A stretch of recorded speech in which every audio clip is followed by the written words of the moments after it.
Dear students, before starting this lecture, I am going to tell you the answer of my previous lecture that is based on past indefinite tense.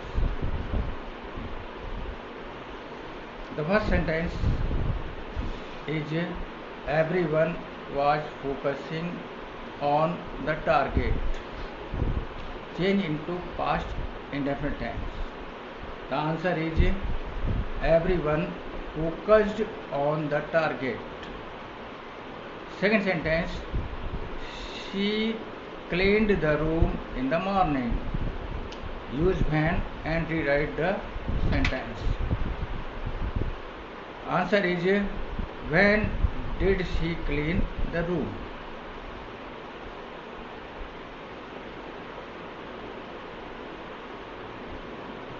Third sentence, everybody got success by doing hard work.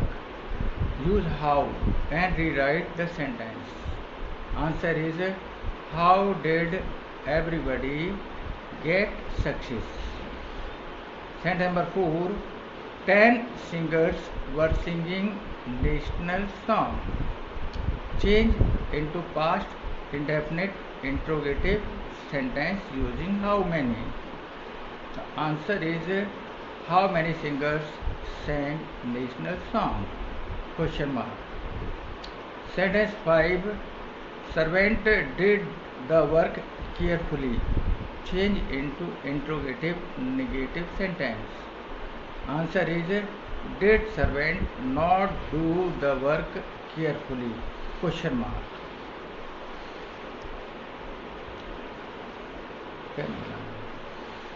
My next lecture is past continuous tense. तो इसमें students प्रत्येक continuous tense कार्य के जारी रहने के बारे में जानकारी दिलाता है। जहाँ तक पास्ट कंटिन्यूस टेंस का सवाल है तो इस तरह के वाक्यों के अंत में रहा था, रही थी, रहे थे, हुआ था, हुई थी, हुए थे, था, थी, थे, इस तरह के शब्द वाक्य के आखिरी में, सेंटेंस के आखिरी में आएंगे। तो इससे अपन को ये बात क्लियर हो जाती है कि ये सेंटेंस पास्ट कंटिन्यूस टेंस का है। Recognition in it the continuation of action is shown in past, यानी अतीत में कार्य के जारी रहने के बारे में जानकारी प्राप्त होती है। To form such affirmative and negative sentences, अफर्मेटिव और नेगेटिव सेंटेंस को बनाने के लिए दिया गया रूल अप्लाई होगा। रूल है subject plus was oblique were plus not oblique never if the sentence is negative plus verb first plus ING plus object plus full stop. To form such interrogative sentences, rule question word plus was oblique were plus subject plus not never if the sentence is negative plus verb first plus ing plus object plus question mark।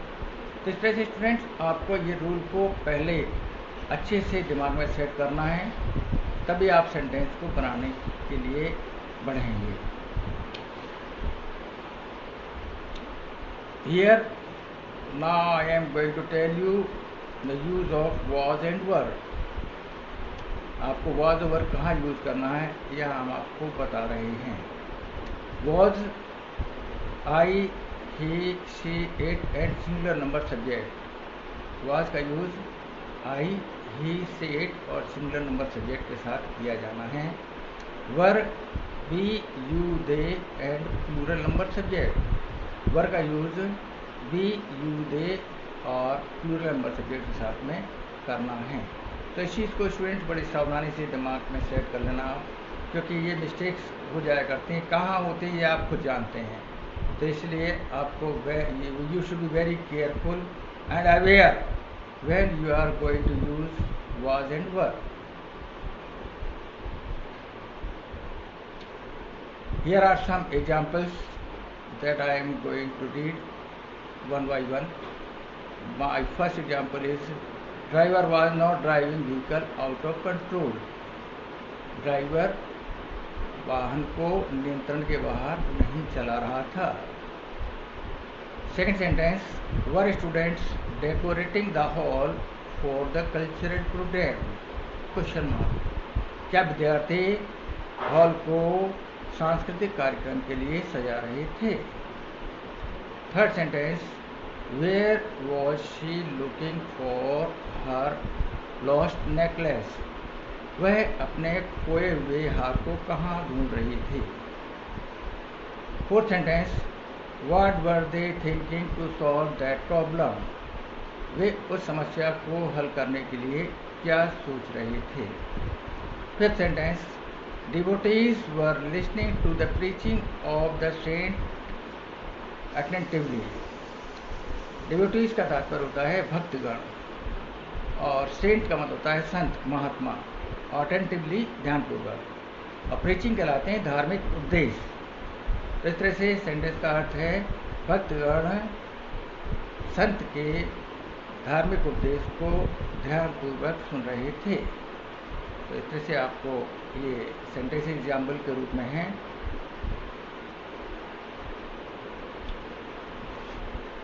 ये exercise मैं आपको दे रहा हूँ homework के लिए। इसका first sentence है, patient felt relief from the medicine, change into past continuous tense. Second sentence, she was preparing breakfast interestingly, use how and rewrite the sentence. इसमें हाउ का यूज करना है आपको, वाक्य को दोबारा लिखना है। Third sentence, the student was studying mathematics at noon, use when and rewrite the sentence. इसमें आपको वैन का यूज करना है और वाक्य को दोबारा लिखना है। Fourth sentence, villagers were putting out the fire, change into interrogative sentence. इस सेंटेंस को आपको इंट्रोगेटिव यानी प्रश्नवाचक में बदलना है। Fifth sentence, was the doctor not examining patients carefully, change into affirmative sentence. इस सेंटेंस को आपको अफर्मेटिव में चेंज करना है। My next lecture is past indefinite, past perfect tense. Okay, thank you, have a nice day.